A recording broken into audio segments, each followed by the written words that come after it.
ಇದೊಂದು ಥರದ ವಿಶೇಷ ಪ್ರಯೋಗ. ನಾನು ಧಾರವಾಡದಲ್ಲಿ ಬಾಲ್ಯ ಕಳೆದಿದ್ದರಿಂದ ಶರೀಫರು ಸ್ವಲ್ಪ ಹತ್ತಿರ ಅನ್ನಿಸ್ತಾರೆ. ಅವಾಗೆಲ್ಲ ನಮ್ಮ ಹೈಸ್ಕೂಲ್ ಹುಡುಗರಿದ್ದಾಗ ಒಂದು ಹವ್ಯಾಸ ಅಂದರೆ ಕುಂದಗೋಳಕ್ಕೆ ಹೋಗಬೇಕು, ಹಿಂದೂಸ್ತಾನಿ ಸಂಗೀತ ಕೇಳಬೇಕು. ಅಲ್ಲಿ ಗಂಧರ್ವದೊಂದು ಸವಾಯಿ ಗಂಧರ್ವದೊಂದು ಇದಾಗ್ತದೆ ಕಾರ್ಯಕ್ರಮ. 3 ದಿವಸ ಹಗಲು ರಾತ್ರಿ ಮಾಡ್ತಾರೆ. ರಾತ್ರಿ ಎಲ್ಲ ಎಚ್ಚರಿದ್ದು ಹಾಡು ಕೇಳಬೇಕು. ಆ ನೆಲದಲ್ಲೇ ಬಂದ್ಬಿಟ್ಟಿದೆ ಸಂಗೀತ ಅನ್ನಿಸ್ತದೆ.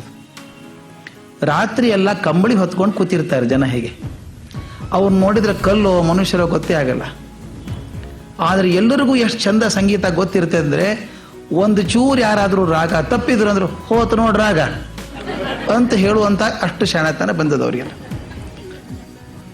ಎಲ್ಲಿವರೆಗೂ ಅಂದರೆ, ಇದು ನಾನು ಸ್ಪಷ್ಟವಾಗಿ ಹೇಳಬೇಕು, ಭೀಮಸೇನ್ ಜೋಶಿ ಅಂತ ಮಹಾನ್ ಕಲಾವಿದರು ಬಂದು ಕೂಡ ಹಾಡ್ತಿದ್ರಲ್ಲಿ. ಒಂದು ಸಲ ಭೀಮಸೇನ್ ಜೋಶಿ ಅವರು ಯಾವುದೋ ಮೂಡಲ್ಲಿ ಇಲ್ಲದೆ ಹೋದಾಗ, ರಾಗ ಸರಿ ಬರದೇ ಇದ್ದಾಗ ಮುಂದೆ ಕೂತಂತ ಮುದುಕ ಹೇಳ್ದ, ಯಾಕೆ ಹಾಡ್ತೀನಿ ನಿಂದ್ರಸಿನ ಅಂದ. ಅವ್ರು ಎದ್ದು ಹೋಗಿ 1 ತಾಸಿನ ಮೇಲೆ ಬಂದು ಹಾಡಿ ಮುದುಕ ಕ್ಷಮಾ ಕೇಳ್ಕೊಂಡ್ರು. ಹೌದಪ್ಪ, ಆಗಾಗ ಸರಿ ಆಗ್ಲಿಲ್ಲ, ಈಗ ಹಾಡ್ತೀನಿ ನೋಡು ಅಂತೇಳಿ ಹಾಡಿದ್ದುಂಟು. ಹಾಗೆ ಕುಂದಗೋಳ ಹೇಗೆ ಅದನ್ನು ಶಿಶುನಾಳ ಶರೀಫರಿದ್ದಂಥ ಜಾಗ, ಶಿಶುನಾಳ ಕೂಡ ಅಷ್ಟೇ ಪ್ರಖ್ಯಾತವಾದದ್ದು. ಮೊದಲು ಅವಿಭಜಿತ ಧಾರವಾಡ ಜಿಲ್ಲೆಗಿದ್ದದ್ದು ಈಗ ವಿಭಜನೆ ಆದ್ಮೇಲೆ ಹಾವೇರಿ ಜಿಲ್ಲೆಗೆ ಬಂದಿದೆ.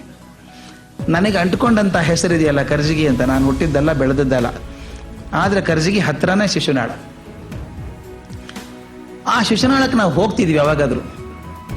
ಆ ಹೋದಾಗ ನೋಡಿದಾಗ ಹುಡುಗರಿದ್ದಾಗ ನಮಗೆ ಶಿಶುನಾಳ ಶರೀಫರು ಹಾಡು ಹಾಡಬೇಕು ಅಂತ ಅಷ್ಟೇ ಗೊತ್ತು. ಆ ಹಾಡಿಗೊಂದು ಅರ್ಥ ಇದೆ ಅಂತ ಬಹಳ ಜನ ಗೊತ್ತಿಲ್ಲ, ಅಲ್ಲಿ ಹಾಡೋರು ಗೊತ್ತಿಲ್ಲ. ಆದ್ರೆ ಕಾಲಿ ಗೆಜ್ಜೆ ಕಟ್ಕೊಂಡು ಕುಣುಕುಣದ್ ಹಾಡ್ತಾರಲ್ಲ, ಅದನ್ನ ಹೇಳ್ತಿದ್ದೆ ಅವ್ರಿಗೆ ಅರ್ಥ ಗೊತ್ತಾಗದೆ ಹೋದ್ರು ಅಡ್ಡಿ ಇಲ್ಲ, ಅದ್ರ ಭಾವ ಮೈಯಲ್ಲಿ ಇಳಿದಿದೆ ಅಂತ. ಶಿಶುನಾಳ ಶರೀಫರ ಪದಗಳು ಯಾಕೆ ದೊಡ್ಡದು ಅಂತಂದ್ರೆ, ಅರ್ಥ ಆಗದೆ ಹೋದ್ರು ಕೂಡ, ಪದಶಃ ಆ ಗ್ರಾಮೆಟಿಕಲ್ ಅರ್ಥ ಆಗದೆ ಹೋದ್ರು ಕೂಡ ಅದರ ಭಾವ ನಿಮಗೆ ಗೊತ್ತಿಲ್ಲದ ಹಾಗೆ ಮೈಯಲ್ಲಿ ಸೇರ್ಕೊಳ್ಳುತ್ತೆ. ಆ ಬಿದ್ದಿಯೇ ಬೇ ಮುದುಕಿ ಬಿದ್ದಿಯೇ ಬೇ ಅಂತ ಹಾಡಬೇಕಾದ್ರೆ, ಅಥವಾ ಸೋರುತಿಹುದು ಮನೆಯ ಮಾಳಿಗಿ ಅಂತಂದಾಗ, ಆ ಹಾಡು ಕೇಳಿದಾಗಲೇ ಅವನಿಗೆ ಹಾಡಿನ ಅರ್ಥ, ಪ್ರತಿಯೊಂದು ಆಧ್ಯಾತ್ಮಿಕ ಅರ್ಥ ಗೊತ್ತಿಲ್ಲದೆ ಹೋದ್ರೂ ಕೂಡ ಆ ಭಾವ ಮನಸ್ಸಲ್ಲಿ ಇಳಿತದೆ. ಅದಕ್ಕೆ ತತ್ವ ಪದಗಳು ಅಂತನ್ನುವಂಥದ್ದು. ಆ ಶಿಶುನಾಳ ಅನ್ನುವಂಥದ್ದು ಹಾವೇರಿ ಜಿಲ್ಲೆಯ ಒಂದು ಸಣ್ಣ ಶಿಗ್ಗಾವಿ ಅಂತ ತಾಲೂಕಿನಲ್ಲಿರುವಂಥ ಒಂದು ಗ್ರಾಮ.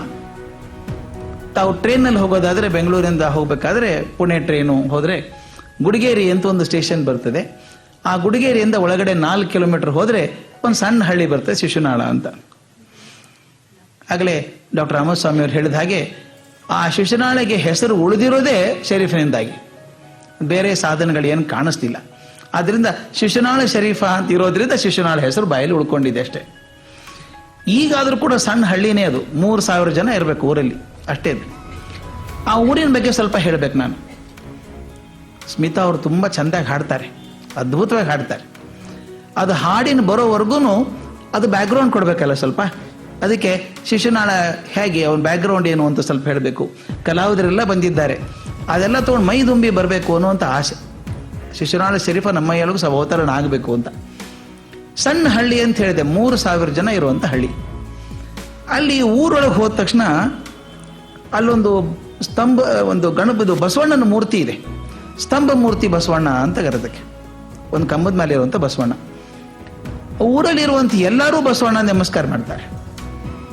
ಇತ್ತೀಚೆಗೆ ನಾವು ದರಿದ್ರ ಜಾತಿ ತಂದು ಹಾಳು ಮಾಡಿದ್ವಿ ವಿನಃ, ಮೊದಲು ಎಲ್ಲರೂ ಬಸವಣ್ಣ ನಮಸ್ಕಾರ ಮಾಡೇ ಹೋಗುದು. ಯಾವ ಜಾತಿ ಅಂತಿಲ್ಲ, ಅದು ಸ್ತಂಭ ಮೂರ್ತಿ ಬಸವಣ್ಣ ಅಂದ್ರೆ ಇಡೀ ಊರಿಗೆ ಆರಾಧ್ಯ ದೈವ ಇದ್ದ ಹಾಗೆ ಎಲ್ಲರೂ ಇರ್ತಿದ್ರು. ಅಲ್ಲಿ ಪ್ರಮುಖವಾಗಿರುವಂತಹ 2 ಜನಾಂಗಗಳು ಅಂತಂದ್ರೆ ವೀರಶೈವ ಮತ್ತು ಮುಸ್ಲಿಂ. ಇಸ್ಲಾಂ ಧರ್ಮದವರು, ವೀರಶೈವ ಪಂಥದವರು ಇಬ್ಬರೇ ಇರುವಂಥದ್ದು. ಸಾಕಷ್ಟು ಜನ ಬೇರೆಯವರಿದ್ದಾರೆ, ಸಣ್ಣ ಪ್ರಮಾಣದಲ್ಲಿ. ದೊಡ್ಡ ಪ್ರಮಾಣದಲ್ಲಿರುವಂಥವರು ಲಿಂಗಾಯತರು ಹಾಗೂ ಮುಸ್ಲಿಮರು. ಎಷ್ಟು ಸ್ನೇಹದಾಗಿದ್ರು ಅವರಷ್ಟು ವರ್ಷ. ಇತ್ತೀಚೆಗೆ ಮನೆ ಒಳಗೆ ಜಾತಿ ರಾಜಕಾರಣ ಬಂದು ಮನೆ ಒಡೆದು 3 ಭಾಗ ಆಗಿದೆ. ಅದಾಗೋದ್ರ ಮೊದಲು ಎಷ್ಟು ಚಂದ ಇತ್ತು ಅಂತ ನನಗೆ ಗೊತ್ತಿದೆ ಸ್ವಾಮಿ. ನಾನು ಆ ಭಾಗದಲ್ಲಿ ಬೆಳೆದವನು. ನಮ್ಮ ಮನೆಯಲ್ಲಿ ಸಾಬು ಅಂತ ಹುಡುಗ ಕೆಲಸ ಮಾಡ್ತಿದ್ದ. ಏನು ಸಾಬು ಅಂದ್ರೆ ಅರ್ಥ ಗೊತ್ತಿಲ್ಲ. ಕೇಳಿದಾಗ ನನಗೆ ಗೊತ್ತಿಲ್ಲರಿ, ನಮ್ಮ ಮನ್ಯಾಗ ಗೊತ್ತಿರಬೇಕು ಅಂತ. ಅವನ ಹೆಸರೇ ಗೊತ್ತಿಲ್ಲ. ಸಾಬು ಅಂದ್ರೆ ಏನು ಅರ್ಥ ಗೊತ್ತಿಲ್ಲ. ಯಾವ ಭಾಷೆ ಇದು, ಯಾವ ಜಾತಿಗೆ ಸೇರಿದವನು, ಏನು ಪಂಥ ನಿಂದು ಮಂತ್ರ ಗೊತ್ತಾಯ್ತು. ಬುಡನ್ ಸಾಬ ಅಂತ ಅವನ ಹೆಸರು. ಅವನಿಗೆ ಗೊತ್ತಿಲ್ಲ. ಅವರವ ಹೇಳಬೇಕು ಬುಡನ್ ಸಾಬಮ್ಮ ಹೆಸರಿಟ್ಟದ್ದು ಅಂತ. ನೆನಪಿಟ್ಟಿದ್ದಾಳ ಹೆಸರಿಟ್ಟದ್ದಕ್ಕೊಂದು. ಅವನು ಏನು ಕೆಲಸ ಗೊತ್ತಾ, ಈಶ್ವರ ಗುಡಿ ತೊಳಿಬೇಕು. ನಮಗೆ ಅವನು ಸಾಬು ಅಂದ್ರೆ ಅವನು ಯಾವ ಜಾತಿ ಅಂತ ಅವನಿಗೆ ಗೊತ್ತಿಲ್ಲ. ಅವನೊಂದ್ಸಲ ನಮಾಜ್ ಮಾಡಿದ್ದು ನಾವು ನೋಡ್ಲಿಲ್ಲ. ಈಶ್ವರ ಗುಡಿ ತೊಳಿತಿದ್ದ ಅವನು ಯಾಕೆ ತೊಳಿತಾನೆ ಅಂತ ಯಾರೂ ತಕರಾರು ಮಾಡಿದ ನೆನಪಿಲ್ಲ ನನಗೆ. ಎಷ್ಟು ವರ್ಷ ತೊಳಿತಿದ್ದ ಅವನು. ಈ ಥರ ಬದುಕಿದಂಥ ಜನ. ಅಲ್ಲಿ ಆ ಥರ ಯಾವ ಜಾತಿ ಧರ್ಮ ಪರಸ್ಪರ ಪ್ರೀತಿಗಳನ್ನು ಬೆಳೆಸೋದರ ಜೊತೆಗೆ ಹಬ್ಬ ಹರಿದಿನಗಳನ್ನು ಕೂಡ ಚೆಂದಾಗಿ ಆಚರಿಸ್ತಿದ್ರು. ಮೊಹರಂ ಆಚರಿಸ್ತಾ ಇದ್ರು, ಎಲ್ಲರೂ ಕೂಡಿ ಹಾಡ್ತಾ ಇದ್ರು. ಈ ಧರ್ಮಗಳ ಜೊತೆಗೆ ಅಭಿಮಾನ ಇಟ್ಟುಕೊಂಡ ಹಾಗೆ ಅವರು ಜಾನಪದ ಕಲೆ ಸಂಸ್ಕೃತಿ ಇದನ್ನೆಲ್ಲ ಚೆನ್ನಾಗಿ ಮೈಗೂಡಿಸ್ಕೊಂಡಿದ್ರು. ಲಾವಣಿ ಪದಗಳು ಬಹಳ ಫೇಮಸ್ ಅಲ್ಲಿ, ಬಹಳ ಪ್ರಸಿದ್ಧ. ಅದ್ರ ಜೊತೆ ಗೀಗಿ ಪದ ಅಂತ, ಗೀಯಗ ಗೀಗಿಯಗ ಅಂತ ಹಾಡ್ತೀವಲ್ಲ, ಅದು ಅತ್ಯಂತ ಗೇಯ ಶಕ್ತಿ ಉಳ್ಳಂಥ ಹಾಡುಗಳನ್ನು ಜೋರಾಗಿ ಹಾಡ್ತಾರೆ. ಸಾಯಂಕಾಲ ನೋಡ್ಬೇಕು, ಕಟ್ಟೆ ಮೇಲೆ ಕೂತ್ಕೊಂಡು ಹಾಡ್ತಿರ್ತಾರೆ ಗೀಗಿ ಪದ ಹಾಡಬೇಕು ಅಂತ. ಅದ್ರ ಜೊತೆ ಹೋಳಿ ಹಾಡು, ಹಂತಿ ಹಾಡು ಅಂತ ಬೇರೆ ಬರ್ತದೆ. ಹಂತಿ ಅಂತಂದ್ರೆ ರಾಶಿ ಮಾಡೋ ಕಾಲಕ್ಕೆ ಎಲ್ಲ ಕತ್ತರಿಸಿ ಜೋಳದ ಗುಡ್ಡಿ ಹಾಕಿದ್ದಾರೆ, ಸುತ್ತಲೂ ಸಾಯಂಕಾಲ ದೀಪಾವಳಿ ಬೆಳದಿಂಗಳಿದೆ, ಹಾಡ್ತಾ ಇರ್ತಾರೆ. ಆ ಹಾರ್ವೆಸ್ಟ್ ಸೀಸನ್ ಬರುವಂಥ ಹಾಡುಗಳು ಹಂತಿ ಹಾಡುಗಳು ಅಂತ. ಇವು ಸಾಮಾನ್ಯವಾಗಿ ಗಂಡಸರಿಗೆ ಹೆಂಗಸರಿಗೆ ಎಲ್ಲರಿಗೂ ಬರುವಂಥ ಹಾಡುಗಳು, ಎಲ್ಲರೂ ಬರುವಂಥದ್ದು. ಜಾತಿ ಮತ ಭೇದ ಇಲ್ಲದೇನೆ ಮೊಹರಂ ಸಂದರ್ಭದಲ್ಲಿ ಎಷ್ಟೋ ಜನ ಲಿಂಗಾಯತರು ಬೇರೆದವರು ಎಲ್ಲರೂ ಸೇರಿ ಆ ಮೊಹರಂ ಬಲಿದಾನದ ಹಾಡುಗಳನ್ನು ಅದ್ಭುತವಾಗಿ ಹಾಡೋದನ್ನು ನೋಡಿದ್ದೀವಿ ನಾವು. ನಾನು ಸಣ್ಣ ಊರಲ್ಲಿ ಬಿಳಿಗಿಯಲ್ಲೇ ನೋಡಿದ್ದೇನೆ. ಮೊಹರಂ ಮೊಹರಂ ಮೊಹರಂ ಅಂತಂದ್ರೆ ಹುಲಿ ಪಟ್ಟೆ ಹಾಕೊಂಡು ಕುಣಿಯೋರು ಮುಸಲ್ಮಾನರೇ ಆಗಬೇಕು ಅಂತಿಲ್ಲ, ಎಲ್ಲರೂ ಆಗ್ತಿದ್ರು ಹುಲಿ ಆಗಬೇಕು ಅಂತ ಬೇಡ್ಕೊಳ್ಳೋದು, ಹುಲಿ ಆಗ್ತೀನಿ ಮೊಹರಂ ಹುಲಿ ಆಗ್ತೀನಿ ಅಂತ. ಆಮೇಲೆ ಹುಸೇನ್ ಮೂರ್ತಿ ಹೋದಾಗ ಅದ್ರ ಹಿಂದೆ ಓಡ್ಬೇಕು, ಅದ್ ಹಿಡ್ಕೊಂಡು ಓಡ್ಬೇಕು. ಯಾವ ಜಾತಿ ಅಂತ ಯಾರೂ ಕೇಳೋಂಗಿಲ್ಲ, ಎಲ್ಲರ ಮನೆಗೆ ಹೋಗೋದದು. ಹಾಗೆ ಅಲ್ಲಿ ಮೊಹರಂ ಬಂದಾಗ ಆ ಹುಸೇನರ ಬಲಿದಾನದ ಕಥೆಗಳನ್ನು ಎಲ್ಲರೂ ಚೆಂದಾಗಿ ಹಾಡ್ತಾ ಇದ್ರು. ಹೆಂಗಸರು ಕೂಡ ಹಾಡು ಹೇಳೋದ್ರಲ್ಲಿ ತುಂಬಾ ನಿಸ್ಸೀಮರಾಗಿದ್ರು. ಇಂಥ ಗ್ರಾಮದಲ್ಲಿ ಮುಸ್ಲಿಂ ಜನಾಂಗದಲ್ಲಿ, ಆ ಮುಸ್ಲಿಂ ಮನೆತನದಲ್ಲಿ ದೇವಕಾರ್ ಅನ್ನುವಂಥ ಒಂದು ಮನೆತನ. ಆ ದೇವಕಾರ್ ಮನೆತನದಲ್ಲಿ ಒಬ್ಬ ಇಮಾಮ್ ಅಂತ ಮನುಷ್ಯ ಇದ್ದ. ಹಜರತ್ ಇಮಾಮ್ ಅಂತ ಕರಿತಾ ಇದ್ರು ಅವನ. ಎಷ್ಟು ದೈವಭೀರು ಆಗಿದ್ದ, ಎಷ್ಟು ಸಮಾಜಮುಖಿಯಾಗಿದ್ದ, ಎಷ್ಟು ಕರುಣೆ ಉಳ್ಳವನಾಗಿದ್ದ. ಅವನು ತನ್ನ ಸನ್ನಡತೆ ಪರೋಪಕಾರದಿಂದ ಇಡೀ ಊರಿಗೆ ಸ್ವಲ್ಪ ಒಳ್ಳೆ ಹೆಸರು ಮಾಡಿದಂಥ ಮನುಷ್ಯ ಇಮಾಮ್ ಸಾಬ ಅಂತ. ಆ ಇಮಾಮ್ ಸಾಬನಿಗೆ ವೀರಶೈವದ ಪ್ರತಿಯೊಂದು ಶಾಸ್ತ್ರ ಗೊತ್ತು, ಅದರ ಮಂತ್ರಗಳು ಗೊತ್ತು, ಸ್ತೋತ್ರಗಳು ಗೊತ್ತು, ಅವನಿಗೆ ಪುರಾಣ ಗೊತ್ತು. ಅದರ ಜೊತೆಗೆ ತನ್ನ ಇಸ್ಲಾಂ ಪಂಥದ್ದು ಗೊತ್ತು, ಅಭಿಮಾನ ಇದೆ. ಅದ್ರ ಜೊತೆಗೆ ಅದು ಎಲ್ಲಿ ಕಲ್ತಿದ್ದ, ನಾಟಿ ವಿದ್ಯೆ ಬೇರೆ ವೈದ್ಯ ಕಲ್ತಿದ್ದ. ಔಷಧಿ ಕೊಡೋನು, ಬಂದವರಿಗೆಲ್ಲ ಔಷಧಿ ಕೊಡ್ತಿದ್ದ, ಇಮಾಮನ ಔಷಧಿ ಅಂತ.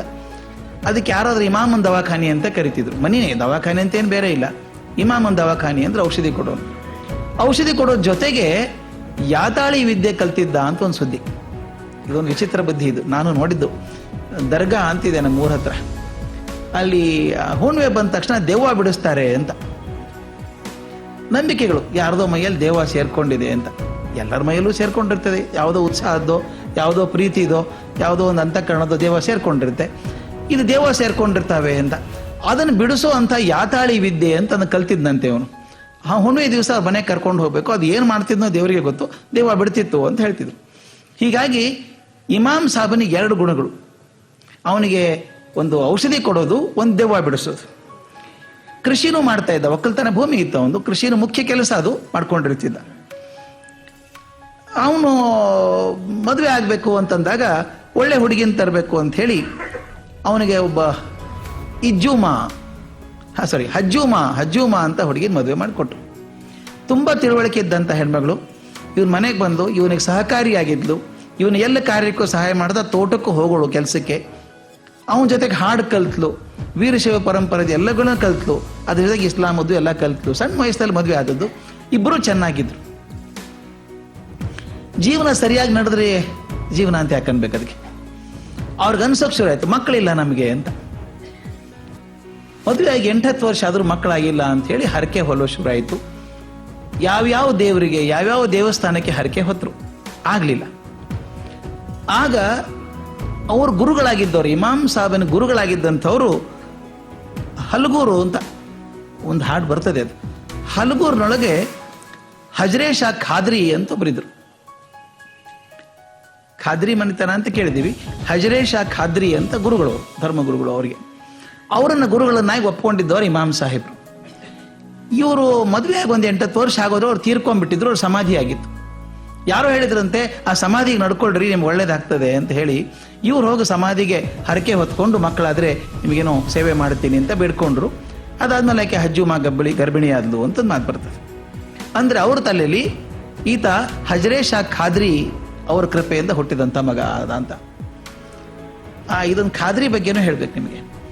ಖಾದ್ರಿ ಇಮಾಮ್ ಸಾಹೇಬ್ರ ಮೇಲೆ ಬಹಳ ಪ್ರಭಾವ ಮಾಡಿದಂತ ಗುರು ಅಂತ ಹೇಳಿದ್ನಲ್ಲ.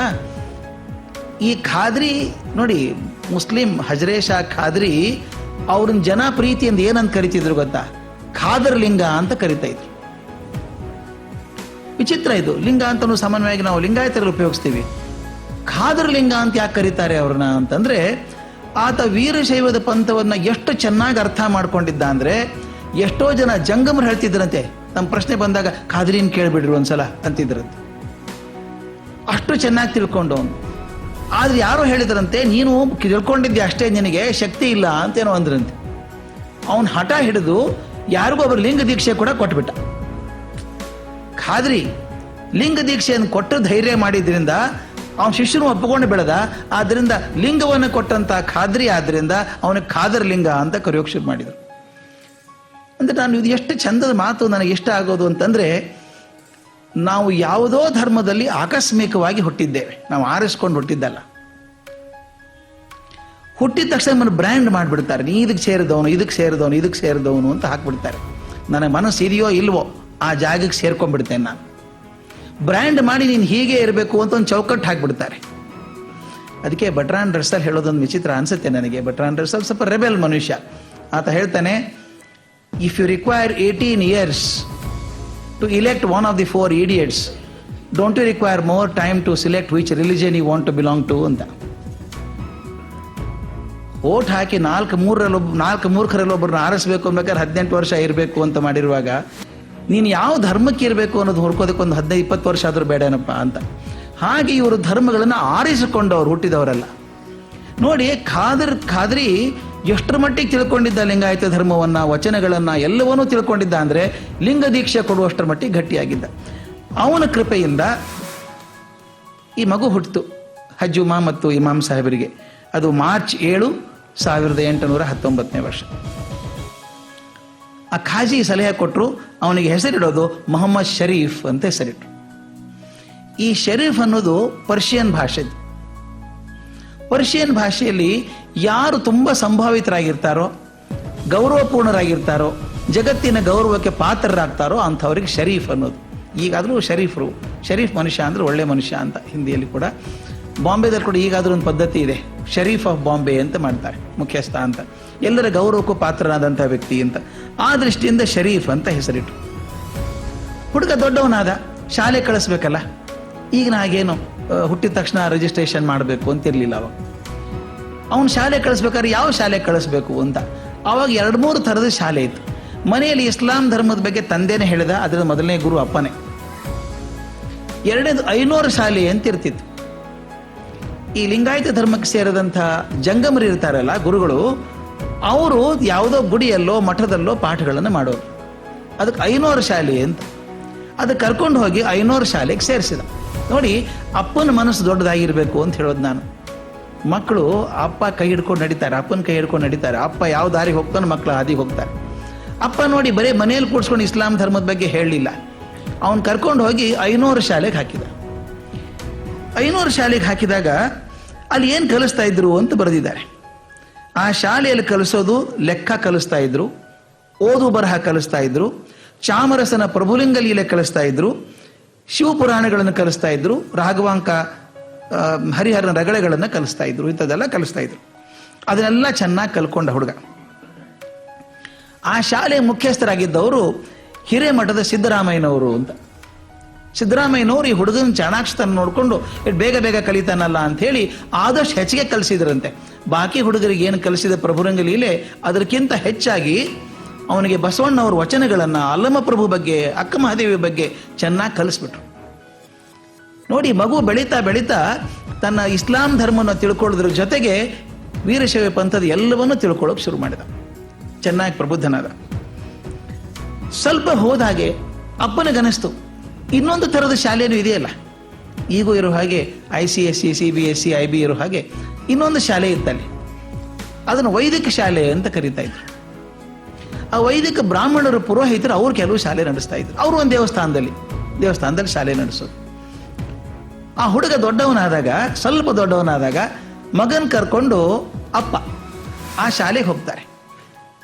ಆ ಶಾಲೆಯನ್ನು ನಡೆಸೋದು ಯಾರು?